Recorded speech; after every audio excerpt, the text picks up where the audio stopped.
On this week's episode of A Drier Dose of Disney, Jared has special guests with him to kick off the food series at the Disney and Universal parks.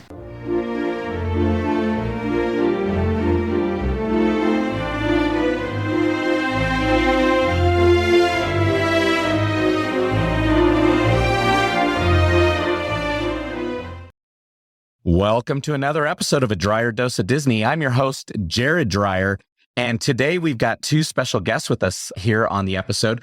We've got my great friends, Kent and Katie, and I have actually known you guys for a really long time. Katie, almost my entire life.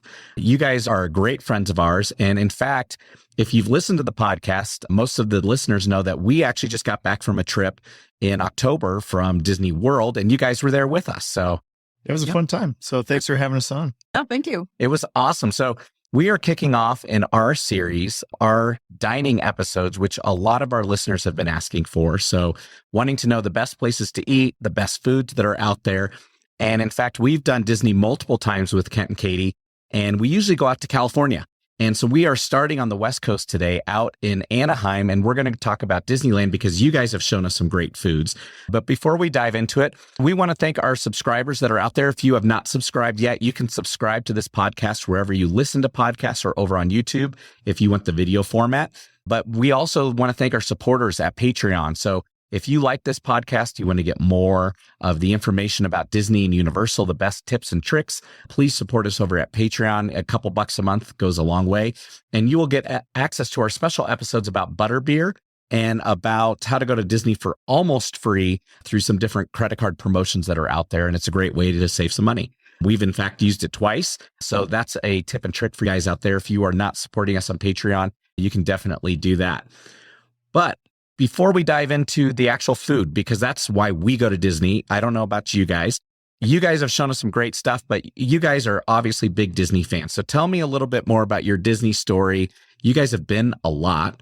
So tell me about your favorite things, why you love Disney, and what it's like taking your family to the Disney parks. Actually, we started going to Disney as a family, my family, when I was 5. They took each of us kids when we were 5, and then because I'm the oldest, I got to go multiple times. And then when we got married and we had our son, we decided that was something we wanted to start with our family. And Kent, having not really been a Disney family growing up. The first time I went was when I was 16. Correct. And my grandma put me on a bus from Tampa to Orlando by myself. And I walked around the parks by myself. So that was an interesting first time experience. But yeah, so totally different experiences growing up. So I love Disney and have always loved it. And when I told him, I want to take our kids, he thought I was a little bit crazy. And then when we took our son, who now is 16, for the first time when he was 5, just the joy and the radiance that he had was... it hooked us. So we were like... hooked you. I was already hooked. I was ready to go. It's just something you can't experience. And it was cool when we were younger, but it's even more when you're a parent and you get to watch that through your kids' eyes. So, sure. We have been a number of times with both of our kids now. We were just counting it on this last trip. We were like, how many times? And I couldn't quite figure out, but we were it was about double digits with both of our kids. 9 or 10 times in the last 11 years. It's quite a few times. Okay. Yeah. In any case, it's been a great experience for our family and we love it. And now that our son's going off or a year from college, it's a little weird to think about that we might not be taking him anymore until he's older or he starts his family and then we get to go again. Sure. So you guys are on par with us. You guys are Disney experts, no question about that. You guys have taught us a lot of tips and tricks, especially at Disneyland, because you guys like to frequent California. Correct. So you've been to California more than Orlando. So talk to me about that. It's definitely cheaper for our family to get there just based on where we are. Fair point. In Colorado. So it's easier for us to get there. There are several things we like about California better. Weather, obvious proximity, cost. And I think it's where I grew up. So it's the reason I go there is that nostalgia piece because I think the park's a little easier to navigate too. It's just a little bit smaller and you can move around. I feel it's a little bit cleaner and I like it. Which is really ironic that you say it feels smaller because Disneyland Park itself, other than the territory that the animals roam at Animal Kingdom, if you exclude that, the actual footprint where the humans are, Disneyland is the largest park because of now the Black Spire Outpost. Oh, interesting. So it's huge when you compare it to the others. Now, maybe it's the location, like the driving distance. I don't have to drive. I can just walk and I can get to both parks, and I'm not spending 40 minutes or an hour the monorail or the park transit just getting place to place. No, that makes sense. And if you think about it, Disneyland's right across from California Adventure. And in Orlando, they're all spaced out. You've got to get in your car and drive to go back and forth. You can't park hop between them. And you guys enjoy park hopping, right? We do. We love park hopping. We've parked up a couple times at Disney World, but it's like a bus. And then, like if you stay in property, you're like taking a bus or you can take the monorail, and it's still like a half an hour. Half hour, 45 minutes between parks, waiting for the bus, getting there. And so I feel like you get more bang for your buck, and you can go for a little bit shorter time to really experience the whole thing in California. I think the cost too has gone into it. Sometimes we'll find a really good deal and we'll just go on the spur of the moment. Yep. Oh, so we've had a couple trips like that where we're like, I don't think we can pass this up. So yeah, no, that's great advice. So it's definitely less expensive from at least Denver. Correct. If you live in Tampa, you could ride a bus and send up by grandma to that park for pretty cheap. But anywhere else in the U.S., it may be quicker and less expensive to go to California. I know the hotels are usually less expensive. And just the fact that there's 2 parks versus doing 4 parks. So if you're going to get it all in, you're going to try to absorb it all. It's going to cost less usually to go to California than it does to go to Orlando. So that's a difference out there. And you could take a quick weekend to California and a quick weekend to Florida. I feel like there's so many things to see that it's hard to do a quick weekend. Yes. It's a full week. Yeah. No, very true. But you don't have to rent a car in California. You can just Uber from the airport and walk to. We try to pick hotels where you can walk to the parks, and it's nice. It seems way convenient. Yeah. You can just walk and you get your routine in the morning. So yeah, we did that actually on our last trip to Disneyland. Is we got one of the hotels that was in close proximity. It was about 3/4 of a mile. So we walked that every morning and every night. And I'll admit, at night, long day. It's definitely more painful. Yeah, it was a little bit of walk home, but we didn't have to pay for a car. We didn't have to pay for parking. That was all really nice. It was super convenient. And in fact, the day we got there, we walked and went and did downtown Disney, and it was right there. So, made it really easy. One thing, and I really want to get your guys' opinion on this, just because I'm normally when I'm doing the podcast, I'm an opinion of one. And now that I've got a couple of guests, I want to talk through this. Compare Disneyland Anaheim to Magic Kingdom Orlando, because though they are very similar parks, they are very different. And there are a lot of distinct differences, not only in rides, but in layout, in different lands that you can go through. Obviously, like we said earlier, Disneyland has the Black Spire Outpost for Star Wars now, but they're very different parks, even though they're very similar. So what do you prefer and why? I prefer Disneyland, but some of that I think is that nostalgia piece. Okay. I think because that's where we grew up going.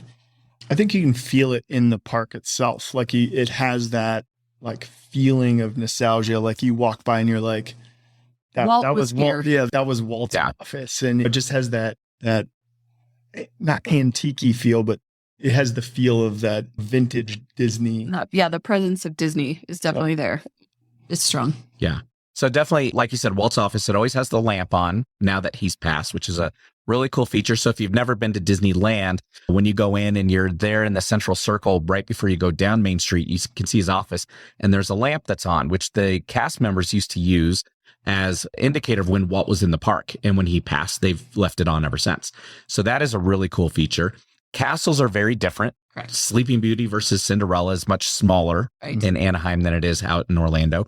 But they do not only the fireworks show, but they also do Fantasmic at Disneyland, which you have to get at Hollywood Studios. And that's just now restarting. It was actually right after we were out there. The next week, they kicked off Fantasmic again. Oh. So we just missed that. But they have both shows. They have Indiana Jones, the ride, which is a great ride if you've never done that. Of course, Magic Kingdom does not have that.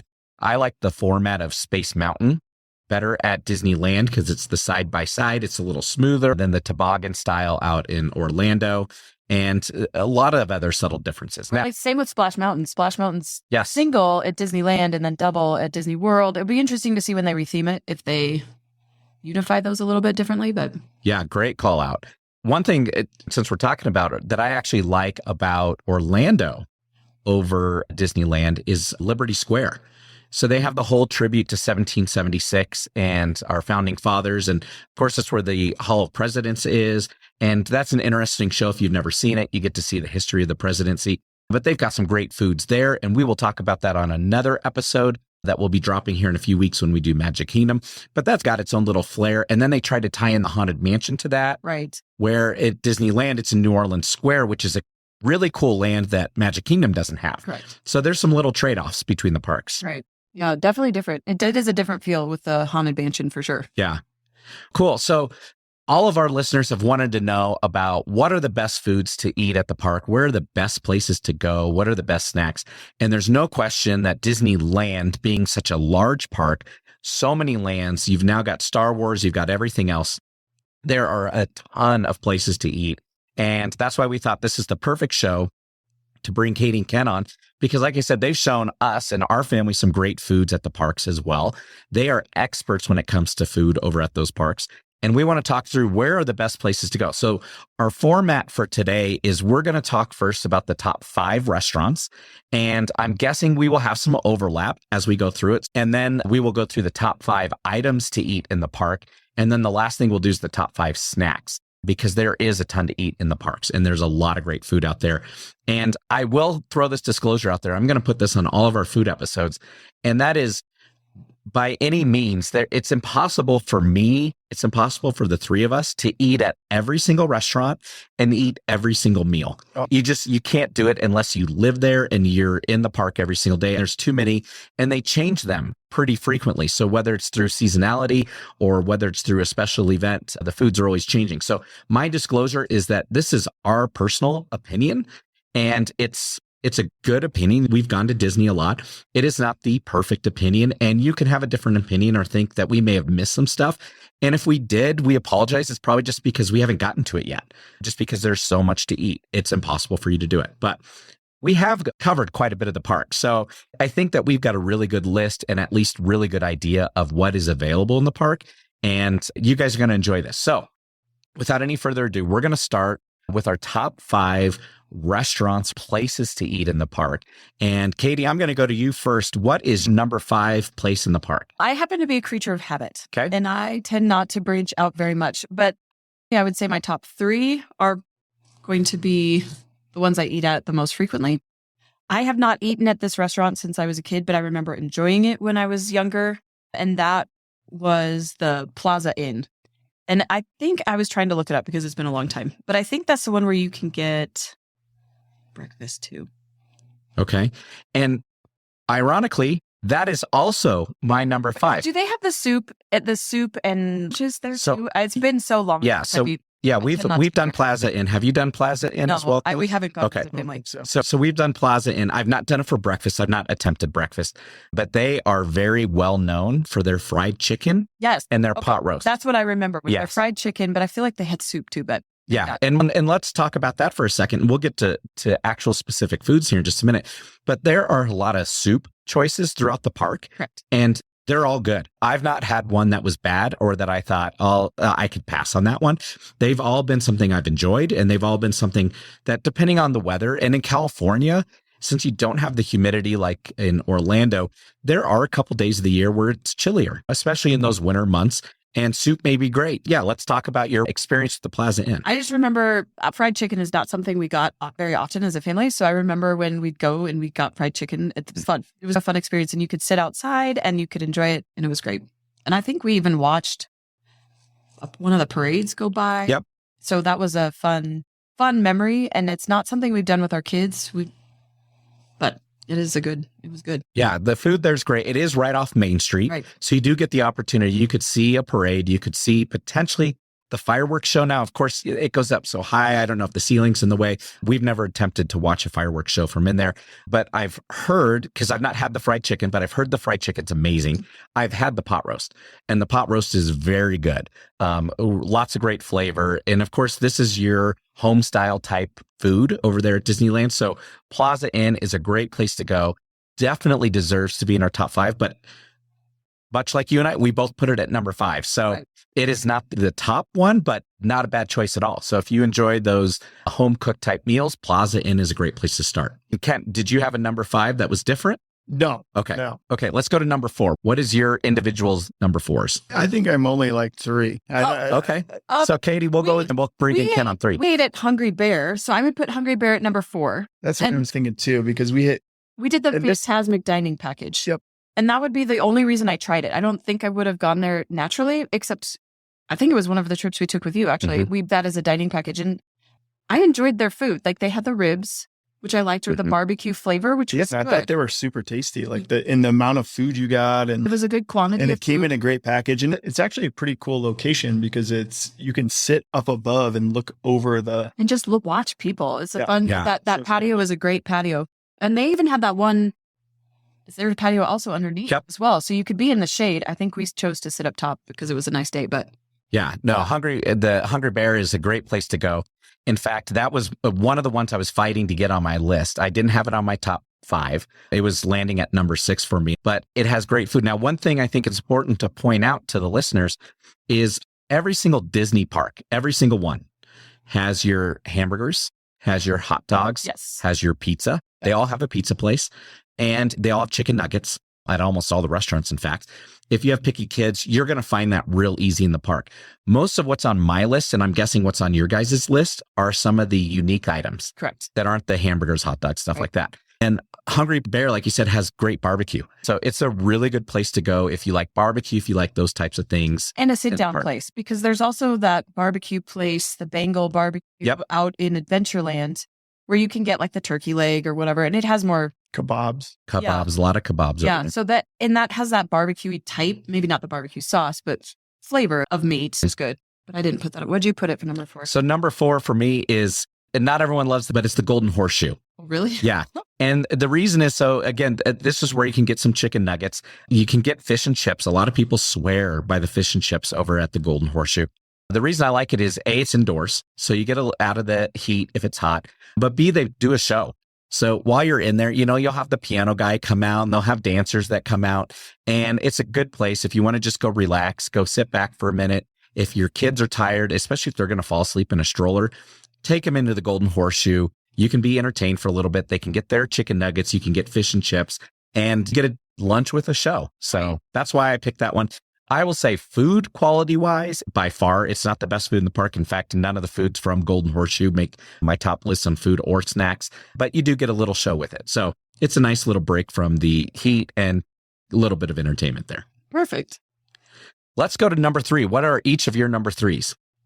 My number 3 would be the Little Red Wagon at the end of Main Street. Okay. We're actually right by Plaza Inn with the corn dogs. Okay. And I know that's not a sit-down restaurant, but it is. I am not a corn dog person. And I remember the first time we got those and I thought, why are you getting a corn dog? And every time I crave it when we go back. I need to have a Disneyland corn dog. So that's my number 3. Okay. Not a traditional restaurant. But the corn dogs are worth it. I had that as my number 3 too. And I think that's the same thing. And I think that's a tough thing for us too, because we're, like you said, we're the creatures of habit. So when we go, we're thinking about these places we want to go. Craving it for months. And we're like, oh, we got to go there. Yep. And then you eat and then you're like, I got to do it. Yeah, I need another. And so it's rough. So that's why the list is limited because we just go to the same places again. But we do we tried some new stuff the last time. But. Yeah. We're the same way. So we're creatures of habit. We rope drop very similar ways every time that we go to Disneyland. And because of that, we're always at the same stopping points for food throughout the day. So what's on my list is a lot of places my family's eaten just because that's where we're at in the park. You guys actually introduced us to the corn dog. And I'll never forget this trip when we went there with you guys. We had heard about the corn dogs. You guys were telling us about the corn dogs. This was in October. Our kids were little. We went for Mickey's Not So Scary Party and we were at Magic Kingdom and we got the corn dog.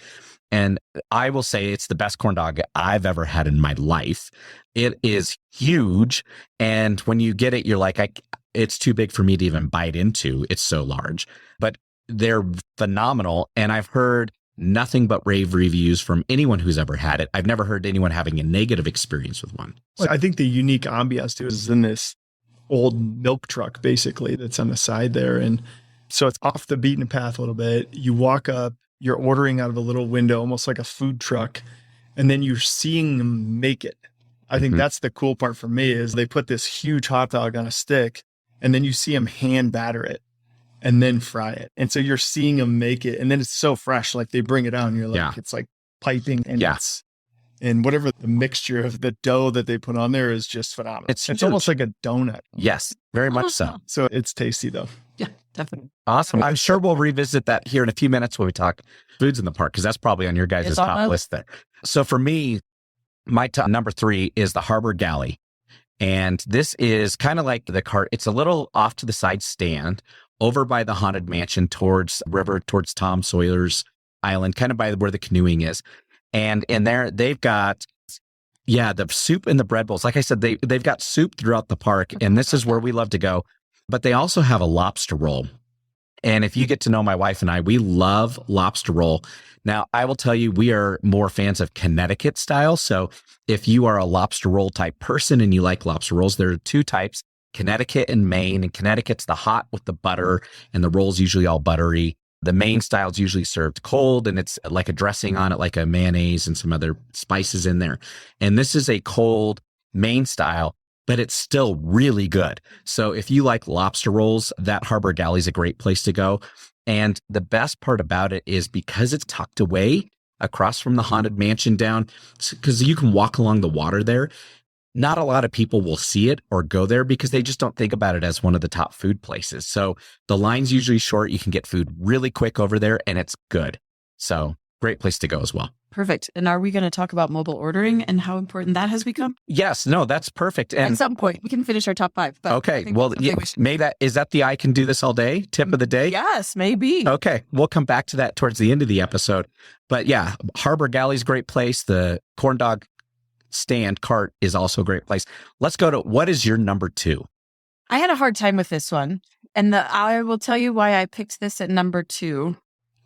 She's going to justify it before she tells it to us. I'll tell you first. It's actually Blue Bayou. Okay. My number 2, mostly because of price. I think price point wise, it is definitely more expensive. So while I loved the ambiance, oh my gosh, to sit in Pirates of the Caribbean and to sit there and watch the boats go by and listen to little crickets chirp and then get the food, which is so fun. It's definitely a dark restaurant, definitely an expensive restaurant. So it's not something we do every time. In fact, it's a pretty special occasion to do that. So I put it in number 2 for that price point bit. Okay. Love it. Kent, what was your number 2? Mine's a little different. Mine's one of those new places we tried the last time in Star Wars Land. And we actually changed our morning routine. So usually like we'll hit up like a McDonald's or something before we get into the park, and then you eat it as you're going through security and you're ready to go. But last time we went through Star Wars Land, we're like, oh, let's try some different things. And so I think you guys have told us. Jared recommended They were like, you got to try the Rhino Roasters. Yep. And so we were like, all right, let's get a couple. And I think our whole family was like, wow. We need more. Yes. The breakfast Ronto Roasters were unbelievable. So we changed our morning routine to go get those in the morning. Yeah. No, love it. And it's called, I believe the restaurant's called Ronto Roasters. It is. And it is right in the heart of Black Spire Outpost out there in the middle of the Star Wars land. And I have that on my top 5 foods. Other than the roasters, they don't have much other things there. They've got some drinks, a couple other things like that. So it didn't make my top 5 restaurants, but that is by far one of the best items to eat in the entire park. So great call out there. My number 2 is the River Belle Terrace. Oh, you went full restaurants every time. Yeah. We don't sit down as often, I think. So we never done River Belle Terrace until our last trip out there. And when I was going through looking for reservations, my number 1, I'll go ahead and tell you my number 1 because you already hit it, was Blue Bayou. So we'll come back to that in a minute. But Blue Bayou was already booked out. And I was looking through the different reservations, and we like to try new places. And so River Belle had some options. And so we said, we'll go ahead and try that. I looked at the menu. I said, that sounds great. The food at the River Belle Terrace is amazing. Best food I've had in the park, really? Hands down. Yes. The atmosphere of the restaurant is nothing special. No. Okay, so this is just right outside of Pirates of the Caribbean, over by that and Tarzan's Treehouse. It's right on the corner there. You go in, all the cast members are wearing like Little House on the Prairie, the bigger skirt dresses. They've got their hair up, almost like Liberty Square over at Orlando. But all the food is home cooked food. They've got some of the things I wrote down. So they've got a Cuban sandwich. So I love Cuban sandwiches. Their Cuban sandwich is great. The Big Bell sandwich, which is multiple types of meat. on this sandwich and pork and all that. And it's fantastic. My wife loves pimento cheese, and they have a pimento mac and cheese with pulled pork on top. And it is one of the best things I've eaten at the park ever. So that's what made me put this at number 2, is just because of the food. The atmosphere is nothing special. But if you want the best food in the park, River Belle Terrace is your place to go. It has better food than Blue Bayou or some of the other restaurants that we've been talking about, and a lot of choices on the menu, which actually I like. And I think Blue Bayou doesn't have as many choices. Agreed. They're just more limited. Yes, very much agreed. So let's go to, what is your opinion, the best place to eat in the entire park? Cafe Orleans. Cafe Orleans. Okay. Tell me about Cafe Orleans. I would say they have one of my favorite food choices, which is the Monte Cristo, and they have two different varieties. And then they have pommes frites with it, which is like a garlic Parmesan. French fries that are decadent French. Is so good.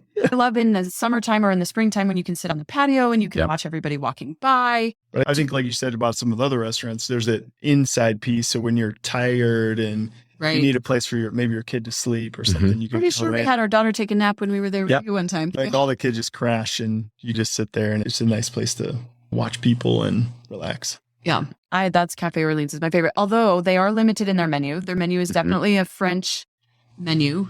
French onion soup. Yeah. Did you try that? No, I did not. I didn't try that either. That's not my favorite kind of soup. It looked good if you like French onion soup. But the Monte Cristo is like hands down like one of the wow. Again, creature of habit. I will book a reservation there every time. Yeah. What's wild is I think it's the same fried whatever that material is that they fry it in. The dough. The same batter, right? As the corn dog. Oh, it's got to be. And so it's just, there's, like you said, there's a cheese one with multiple cheeses fried. And then you have the powdered sugar, and then they give you like a raspberry jam or jelly. And it's just all mixed together. It's like savory and sweet and crunchy. And yeah, it's phenomenal. I'll say, like the corn dog, same trip, like corn dog. We'd never had the corn dog. We had never had the Monte Cristo, and you guys were raving about it before we went. And we had the chance to try it with you guys. And I will say it was probably one of the best things I've ever eaten at any Disney park ever. Of course, when you go online and you go to search Disney restaurants and stuff, the Monte Cristo is going to come up to the top of the list on every single list that's out there. It is by far one of the best things in the park. I will say what's important to call out is you guys had told us about it, and we went on a trip without you guys. The Cafe Orleans is right next to the French Market. Yes. And that can be very confusing for people because you're in that part of the park. So you're between Pirates of the Caribbean and the Haunted Mansion. You look and pull up your map, you will see that little dining icon, and there's actually 2 there. And the French Market's the outdoor side that's towards the train station, and Cafe Orleans is on the inside of it over towards the New Orleans Square. But they are right there next to each other, and it's real easy to mistake one for the other. Right. And when you see the French Market outside and all the people eating, you think, oh, that must be it because I see everyone eating. And you go over there, they do not have the Monte Cristo. Nope. And so that was the mistake we made. We're like, oh, we're going to go try this Monte Cristo. And we went into the French Market and it wasn't there. We really didn't realize that there's a whole separate indoor restaurant right next door that is Cafe Orleans that has this Monte Cristo that's phenomenal. So great call out there. My number 1 was your number 2 is Blue Bayou. And like you said, it's the food's good. One of the food items is on my top 5 list, but it's the ambiance. You're sitting in the Pirates of the Caribbean. Like you said, you can hear the crickets chirping. It's in the bayou portion of the ride. If you're close to the water, you can hear the guy strumming on the guitar, the slow version of Old Susanna. And you have the little fireflies out there on the ride, and it's dark. It's a nice romantic escape, and it's air conditioned. Yeah. It's out of the sun. It is a great place to go, and it is 100% booked up. So in fact, this is probably one of the toughest reservations to get in the park is at Blue Bayou. You definitely want to log in early, which is 60 days in advance of your trip. If you are staying on site, you do get the whole duration of your trip from day 1, that is 60 days out to book. So that's when I would recommend booking the Blue Bayou. If you've been there before, it's amazing. Like Katie said, it is more expensive. So if you've got a large family, it is going to cost you a little bit more than most of these other places, but it is a really cool atmosphere to eat dinner in. And what's sad is it's not huge. No, it's pretty small inside. And tight. Yeah. They've got you packed in there. Yes. Yeah. So one of our experiences this last summer, and we'll talk about it on one of our future episodes when we go to Epcot, is Space 220. So Steph and I got to do Space 220 with Daphne. And that was what surprised me going into there was how small the restaurant was. And they didn't have a lot of tables, which is why it's so hard to get reservations there. Where some of these restaurants have tons and tons of room. And in fact, one of the ones we'll talk about at Animal Kingdom has more seating out behind it than probably any other place in any Disney park, where you could have hundreds and hundreds of people out there eating at the same time. Where some of these restaurants are tight, you have to get reservations and they're tough to get. I think a cool thing too to bring up is the Disney detail. So like when you go to these parks and you go through them a lot, we look for little things too. And so one of the things we like to do is like hidden Mickeys and some other things that maybe you can talk about on a different podcast. I think one of those little things in Blue Bayou that you see or if you notice it, but if you're sitting there and you're looking up top, there's a shooting star that goes off. And so it's like little LED lights that like shimmer off and go away. And so you only see that every couple minutes or something. We were waiting around for, we got to see where that went again. No, that's really cool. I didn't know that. I have a cool little deal in Blue Bayou because I think the last time we ate there, we were like, is that just a shooting star? Yeah. And because it's domed up top to make it look like you're outside. Yeah. No, their attention to detail at Disney's phenomenal. Yeah, exactly. Great call out. And we should do an episode on all the secrets, all the hidden Mickeys and all that. So great call out there, Kent. Let's go now to the top 5 foods. So the actual food items you can eat in the park, and these may be in the restaurants, they may be a quick service. We won't count snacks yet. I'm sure some of them may overlap depending on where you go, but let's go with the top foods. So Katie and Kat, individually, what are your top 5 or your number 5 food? I don't know that I have 5. Can I do you want me just to name? Yeah, go ahead. Like the best? Yeah, go ahead. Let's go through them. It depends on the day. The Monte Cristo sandwiches I mentioned, the corn dog, the breakfast Ronto roaster. And legit, I think that's all I eat. Yeah, I think that's a tough thing for us. We just kind of like snack and stuff here and there. The pommes frites to it.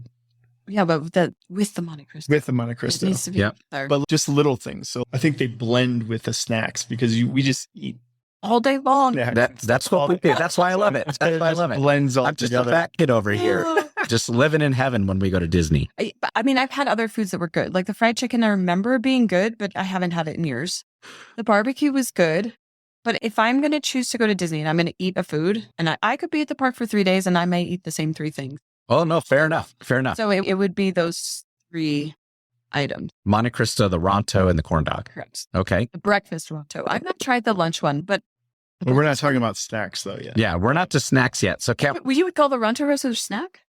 You're saying I snacks we're not talking off. about those yet, but I think I would be in the same category because that's what we love and that's what we look forward to, and we just keep going back to those things unless we get like recommendations of we got to go eat these. So now we may need to down and try some of the other restaurants. Yep. No, definitely. Just haven't done those. So my top 5, I had a tough time coming up with 5, and so I cheated on my number 1. So I apologize to our listeners. I did cheat on number 1, but my number 5 is corn chowder bread bowl over at the French Market. Like I said, there are soups everywhere, and French Market, Harbor Galley, I think Cafe Orleans has one. There's bread bowls everywhere. Yes. There's actually even a bread bowl place on Main Street that only serves bread bowls. I think it's the Holly Jolly Bakery. Yes, right over next to it, actually. Yeah. During lunch and dinner, they serve bread bowls. So lots of soups out there, but the corn chowder over at the French Market is phenomenal. So my wife loves that one. That one's really good. At Blue Bayou, I've had the chicken jambalaya almost every time, and it's very deceitful. So I'll tell you that right out of the gates. It is chicken, shrimp, and the sausage. So though they call it chicken jambalaya, it has shrimp, so it does have seafood in it, shellfish, and then it does have a sausage. But that has a very strong Creole type taste. It's spicy. It's supposed to be from New Orleans, but that one's very good. My number 3 is the Monte Cristo, just like you guys had. So thank you for bringing that into our lives and introducing us to that sandwich. My number 2 is the Ronto breakfast wrap. Just like you guys said, that is really good. Now, I am going to throw another call out. So I did cheat on this one because I added a drink with it. But at Disneyland, you can get what's called Milaroon juice. I don't know if I'm pronouncing that right, but that juice it's a combination of like apple and pear, and it's got some berry stuff. Oh, it pink? It's a pinkish purplish color because of the berry in there. It's a non-alcoholic drink, so this is safe for the whole family. but it is really good. It's a little tart. It's got some sweet to it, but we really enjoyed that. And what made us so sad at Hollywood Studios in Orlando, they don't have the Milaroon juice at Star Wars Galaxy's Edge. That is something you can only get at Disneyland. So I do encourage you, if you go to Disneyland, you want to get the Ronto breakfast wrap with the Milaroon juice, because that juice is really good. New trip. And then my number one, this is where I cheated, is I put everything at the River Bell Terrace, just because it's all good between the Cuban, the Big Bell sandwich, and the pimento mac and cheese. Everything on that menu is fantastic in there, and it's all really good comfort food. So if you like comfort food, that's a great place to go. But I think we got to plan another trip. Yeah. I need to go back. We got to go. Try some of this new food. Like Kent said, we're the exact same way. We eat our way through the parks, especially when we go to Epcot. So if you want to go to Epcot, tune into that episode, because we're going to talk a lot about the different places to eat at Epcot. Good. Yeah, we like to eat, snack our way through the park. Probably our favorite things, and I know definitely my wife's favorite things, are the snacks in the park, because we just keep going throughout the day. We'll grab a snack, hop in line, grab a snack, hop in line. So let's go through our top 5 snacks, and whether you guys have the same ones or not, we can go through individually. What do you guys think are the best 5 things snack-wise to eat? Do you want me just to list 5? Or do you want me to start with number 5 and we go through? Go ahead and list 5. I think we just throw some out there, like some of the things you have to go eat. Okay. The newest one that we've tried that we had not had before were beignets. Okay. The Mickey beignets at the Mint Julep Bar. Uh-huh. We waited in line.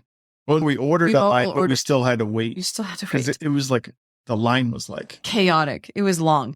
Just as long as the Haunted Mansion line. These have to be good. What we found out is they have different seasonal dips for the beignets. And the one we happened to be at was like a cookie butter dip. Ooh. And it was good. It was so good. And they were hot and they were fresh and they were fluffy and they were sugary and it's like you get this white paper bag. Messy. And they give you these hot donuts in there. And I'm pretty sure they pour like powdered sugar in the bag and shake it. There's a ton in there. The whole terrace around it is like sticky. Yes. Yeah.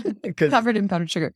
But that would be my top 5. Yeah. Delectable. Top 5. Okay. So the beignets are fantastic at Disneyland. Yes. So great call out there. Yes. What would you have said? No, that's a great one. I would say that. I would say you got to get a Dole Whip. Dole Whip. Or anything from that stand. Yep. There's multiple options there, but I'm a classic Dole Whip person. Correct. I like the Dole Whip. I had one time that was a blend of Dole Whip and something pink, to be honest. So the raspberry? Yep, they've got a raspberry with the Dole Whip, and that one's really good. I think Aaron had that, and I liked that. That was pretty good. Or the one with the juice. Yep. That's my favorite. Do you like that one the best? It's a little tart to me. Yeah. So it's a Dole Whip float. So you get both pineapple ice cream in pineapple juice. So if you don't like pineapple, don't do that one because it's very overpowering, but it's very good. It was good. Anything from that stand is usually pretty good. And there's always a line there too. Yeah, always. When they redid it now, so it's back where there used to be an Aladdin meet and greet back behind the tiki room. They've taken all that out. And when you go back there now, it's a big old queue. Yeah, it's a huge old queue in like a quick service restaurant now that only does Dole Whip, which they actually, if you've been to Magic Kingdom in Orlando, they did a really good job having the Dole Whip station being a queued station over by the Magic Carpets of Aladdin in Adventureland. And they're just pumping people through as quick as they can over there. Disneyland just had the stand over by the tiki room and the line would go across the bridge out into Main Street and stuff. And so they did a good idea of taking out the meet and greet with Aladdin and putting it into its own quick service there. Perfect. So that was awesome. What would you say now? Our number one go-to throughout the day? Churros. That we eat multiple times a day. A lot of churros. Churros. And my wife's favorite. They're just different. They're different than the churros at Walt Disney World. Absolutely. I think that's something to do with the humidity. Maybe. More than likely. Or sourcing or something. I don't know. Yeah, something's different. They're just good. They're so good. Yep. Whether you get them with the chocolate dipping sauce or by themselves, I'm a purist. I like them plain. Okay, so important question. They do come with chocolate dipping sauce. Katie says no. Kat? No, just plain is good for me. Okay. So I like it both, but I'm the kind of person, if you're going to give me chocolate sauce, I'm going to try it. I'm going to dip it and pour it on. And Daphne likes it with the chocolate sauce. Steph is a purist, and she says she wants it just plain. And when they're nice and warm and they're fresh, they're phenomenal. There's nothing better. You guys actually introduced us to the cream cheese pretzels, which we don't get all the time, but every now and again, those are rich. Yep. So good one. Steph loves those. Yeah, so perfect segue into the top 5 that we've got. Number 1, and there's a lot of controversy on my first one, and this is my number 5, is the milk stand in Galaxy's Edge. So a lot of people, you saw Katie's reaction, do not like the milk stand. There are 2 types of milk. There's the blue milk and the green milk. Me, it's a cold drink. It does have a milk base to it somewhat. It's a cold drink, almost like a type of liquid slushy. Okay? Yes, it is a frosty. So it's a good, refreshing drink. The difference is the blue one tastes, to me, like berry type Skittles, and the green one tastes like lemon lime Skittles. And I've heard people say the green one tastes more like soap. I've not heard soap. Grass. I've heard earthy. Really? Yeah, I've heard earthy and grass a lot. So the green one is a good one to have. Most people do prefer the blue milk, but to me, I also grew up on Star Wars. So when I had the chance to go check it out and try it, it was very nostalgic for me. And I enjoyed them. And Daphne enjoys it. So we'll get one of each. We'll share them and drink them. Steph does not like them. A lot of our friends don't like them. But I thought it's definitely got to make the top 5 list because I do get it every time. It was definitely a fun to be able to see it in the movie and then try it in your Star Wars. Yeah. Yes. I thought that was great. The experience was fun. It was a fun experience. I wouldn't get the drinking either. We were like, oh, okay. And I will say, because we've done a lot of theme park drinks. And in fact, like we talked about earlier, we have a butterbeer recipe. We have tried to replicate a lot of the drinks. So good. These are drinks I'm not going to try to replicate. So they're fun, they're good, but I'm not going to try to do it at home. Butterbeer from Universal, I do at home. We are now trying to work on, from our last trip that we just went on, the Apple Blossom Sky from Epcot over in Canada. That thing was phenomenal. So we're working on that. So I put the milk. This one, I cheated again. May or may not be considered a snack. It depends on who you're with. Kind of like a corn dog, may or may not be a snack. I put turkey leg just because it's that classic fare. Go get a turkey leg. They're cooked very well. They're smoked. So when you get it, it's very pink. It's got some great flavor to it, and you can get those at a few places throughout the park. But that was... You see people with them too. You're like, oh, and they smell so good. Oh, they smell so great. That sounds really good right now. Yeah, so the turkey legs are good. Now, again, I cheated because my number 3 is actually a place, and I have 2 snacks from the same place that we like to get. But down in Pooh's Corner, there's a little bakery in the back behind Splash Mountain, and we like the Tigger Tail, which if you've not had a Tigger Tail, it's basically marshmallow covered in caramel, and then encased in almost like a chocolate or like a sugary something melted. Yeah, coating. Yeah. And then they sprinkle it with orange sugar, then paint chocolate on it to make it look like Tigger's tail. So we tried one of those with you. Yeah. So we like that one. We think that one's good. But they have churro toffee. And the churro toffee back there is phenomenal. And you can actually get this at a place also in California Adventure. So tune into that episode, which will be next. So next week, we will be releasing our California Adventure episode. And there is a churro toffee shake that we will be talking about with, it's a shake, it's a cinnamon and sugar shake, and they top it with the churro toffee. And it is to die for. So that one's really good. And then Dole Whip, the float that we talked about. But you just mentioned the cream cheese pretzel, and that's my number 1. Is it really? Yeah, it is by far the best snack in the park, I think. And in fact, there are 3 versions of the cheese pretzel. And actually, I'm going to call it 4. So you have the cream cheese pretzel, which I think is the best. You have the traditional Mickey pretzel that you can dip in the nacho cheese sauce that you'll see everywhere. So between those, you'll always find the nacho cheese one. That one's everywhere. It's good. But cream cheese one, it's filled on the inside. That one's tougher to find. Warm and... Oh, it's so sweet and savory. It's like cheesecake in a pretzel. Then there is a jalapeno cream cheese pretzel. Oh. So it's the exact same one as the cream cheese, but it's got that spicy kick to it. My wife doesn't love jalapeno, so we've only tried that one once. It's good. I like it, but it does have that spicy kick. Our trip that we just went to Orlando, we actually found at the Cheshire Cafe. So this is over by the Teacup right over there. They had a pepper jack cheese pretzel. Ooh. So that in between, it still had the same type of cream cheese. It had some good flavor and some spice, but it wasn't hot like jalapeno. So they have a pepper jack one. I'm not sure if it's at Disneyland, so it's not on this list. The cream cheese pretzel, though, to me, best treat in the park. If you can find it, get it. There's a couple stands. I believe there's one in Tomorrowland. There's one over by It's a Small World. Yeah, there's a couple out there. Go get yourself a cream cheese pretzel. Those are the best ones in the park. Super tasty. I'm thoroughly getting hungry right now. Yeah. We need to go right now. Talk about all these things. So. Yeah. Lights. Yeah, no, definitely. Katie, you started to mention it earlier. We like to give our listeners a pro tip, what we like to call the I can do this all day tip of the day, which is on my shirt here. This is something that is I don't want to call it an insider's trick, but it's the one thing to remember when you go to the parks. And why don't you talk about mobile ordering and how that will just save everybody a ton of time and headache? Correct. When they released their app a few years ago, their app has been around a little bit longer, but when they started doing this mobile dining on their app, they allow you to pre-order your food. You can select like you would on a restaurant app, like Chick-fil-A or for something else, where you can order your food ahead of time. You can select it exactly how you want it. And then you can select a window for which you are going to be at that restaurant based on, I would assume, GPS, when you're close by, and it will say, hey, you can click on your food now and it will start to prepare.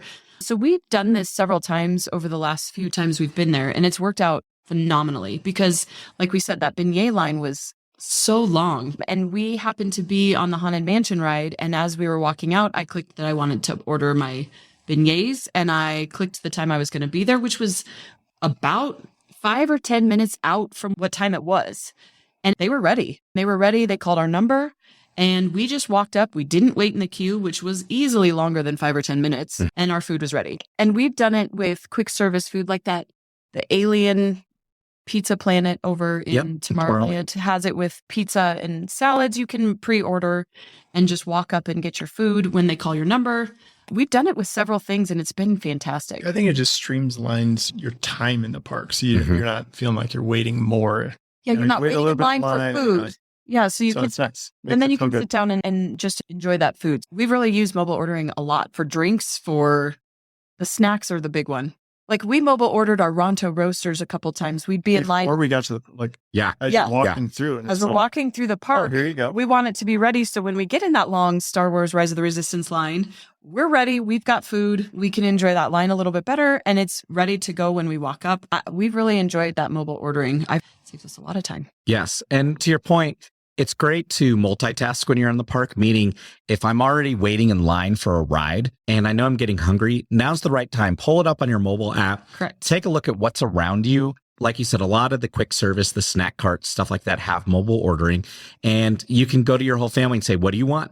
And let them kind of scroll through, read everything, what they want.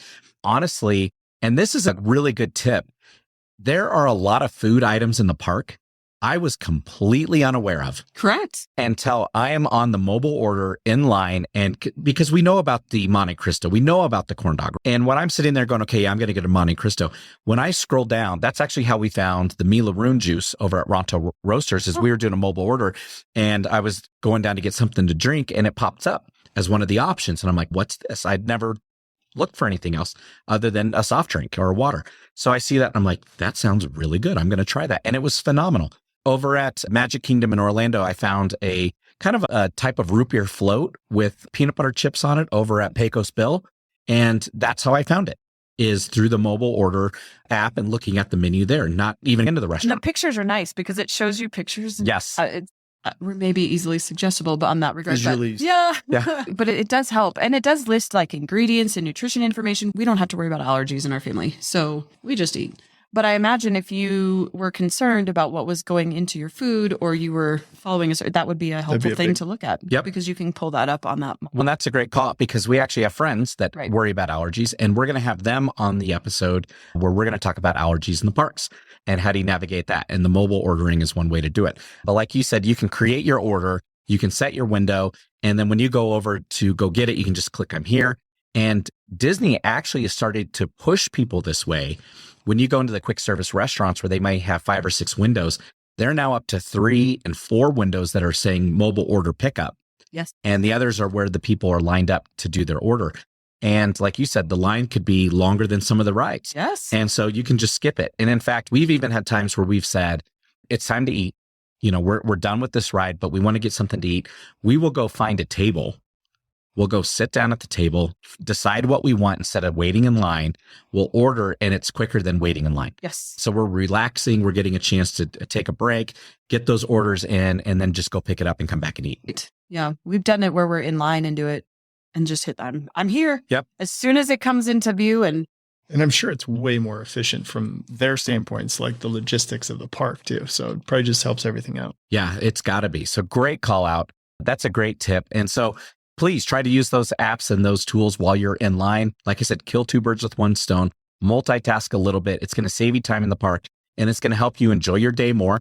And you're going to get to try a whole bunch of new foods or drinks that you may not have thought of, because all of a sudden you see something that you didn't know was there, and you get an opportunity to try something new.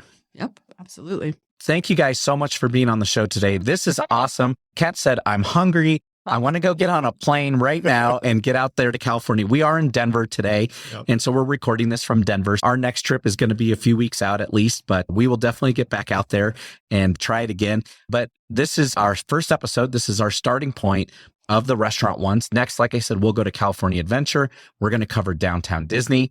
We are going to go up to Universal Studios before we hop out east to the East Coast, and then go through all those parks out there as well. So great series. And then we'll wrap up talking about the allergies in the parks and how to navigate with all that. So lots of great food to talk about. So definitely click that subscribe button and tune into us. We drop episodes every Tuesday morning. And so those can be in your inbox when you wake up on Tuesday, and you can celebrate and think about your next Disney trip, just like we did here, and get excited for that and start planning it. So thank you guys. You guys have a great day, and we'll talk to you later.